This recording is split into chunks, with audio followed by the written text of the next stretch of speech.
Have you ever walked into a room and just felt, well, a bit weird, maybe restless or, I don't know, just slightly off, and you couldn't figure out why? Hmm. I might actually surprise you, but something like the paint on the walls.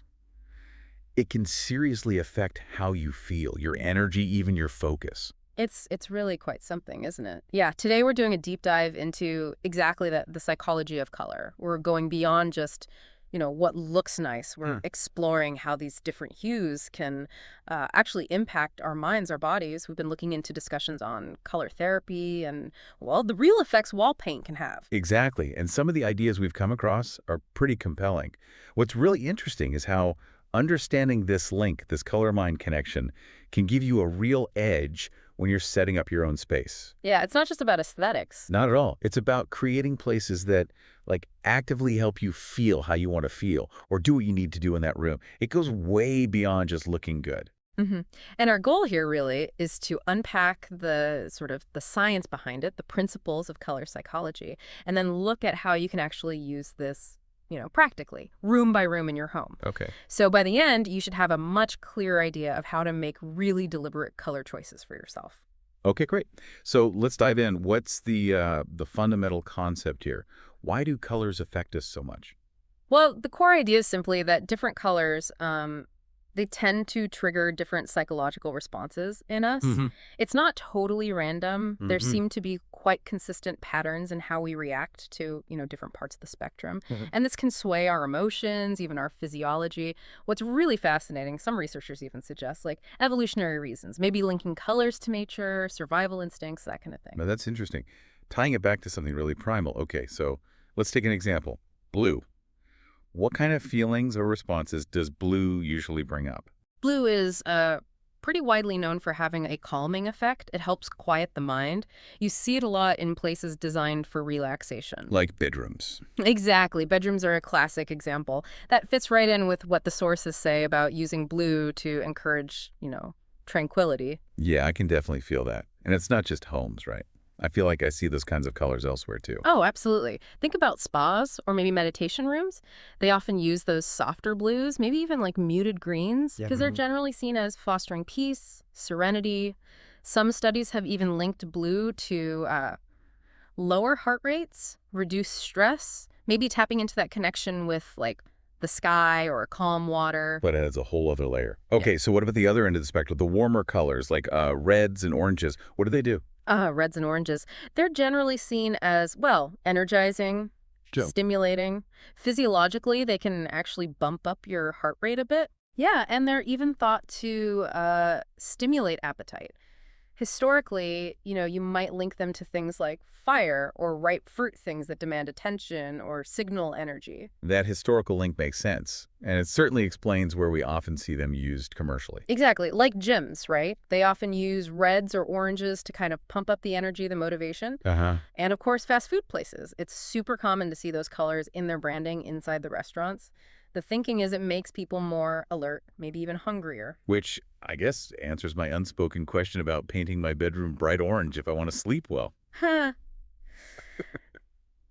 Probably not the best idea, no. Unless you specifically want to feel buzzed right before trying to sleep, it's generally better to keep those really stimulating colors for areas where you actually want that energy and alertness. Makes total sense. Okay, so keeping these general ideas in mind, let's talk specific rooms. The living room, often the main social hub, what kind of colors work well there? For a living room, yeah, it often has multiple jobs, relaxing, chatting, watching TV. So warm neutrals tend to be a really solid choice. Like what kind of shades? Things like taupe, maybe soft grays, earthy tones, they create this kind of inviting, grounding feel. Good for conversation, but not too intense or distracting. Yeah, I can see that. They feel versatile, like a good backdrop. Okay, what about a space where you need to focus, like a home office? Right, the home office. There, the goal is usually concentration, maybe minimizing stress. So, soft blues or perhaps a sage green can be really excellent choices. Why those specifically? They tend to have that calming effect we talked about, but without making you feel like sleepy, just focused. It's usually smart to avoid really heavy, dark colors if the office is small, though. That can sometimes feel a bit confining. Right, you want clarity, maybe a sense of space. Yeah. Okay, bedroom's then the place for rest. We touched on blue, but what else works, and what should we definitely avoid? Yeah, deep blues, lavenders, those are really often recommended. They seem to help with that winding down process, getting ready for sleep. But on the flip side, you probably want to steer clear of really bright yellows or oranges in the bedroom. Their stimulating quality can, genuinely interfere with falling asleep easily. It's funny you say that. I actually painted a bedroom a really deep navy once.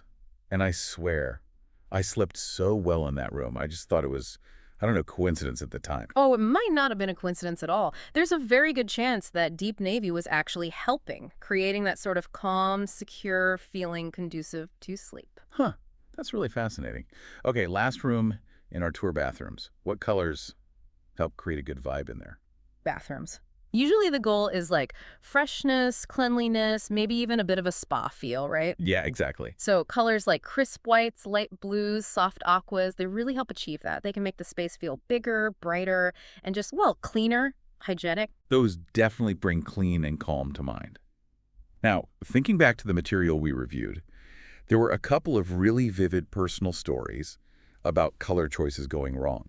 Can you share those? They really illustrate the point. Oh, yeah, those were interesting. One person talked about painting their kitchen this like super bright lime green. They wanted vibrant, fresh, Okay. but they found it just felt aggressive was the word they used. A bit overwhelming in that space. Wow, okay. Not the intended effect. Not at all. And another example was someone using a really bold purple accent wall in their office. The idea was, spark creativity. Right.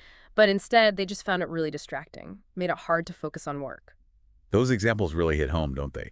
It's not just if you like a color on its own. Yeah. It's how it actually makes you feel and function in that specific room doing that specific thing. Precisely. That's the crucial takeaway. Color isn't just fluff. It has a real, tangible impact on your mood, your focus. So being intentional about it, using this psychology, can be super beneficial. So, okay, for anyone listening now who's maybe thinking about painting a room, what's some practical advice? Where should they start?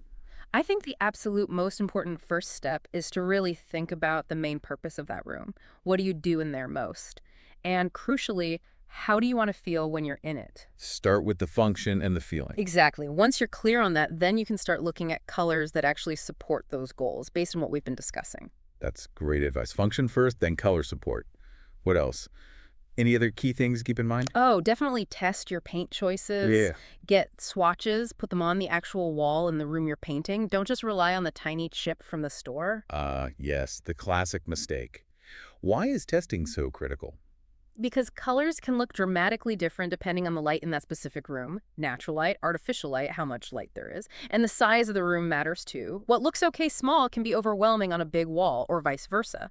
That is such a valuable point. I have definitely been caught out by that before, how a color just shifts on the wall. Happens all the time. And you also have to remember things like how much light the room gets, the room's dimensions, and honestly, your own personal preferences and maybe past experiences with colors. They all play a role in how you perceive a hue. So there's no single right answer for everyone.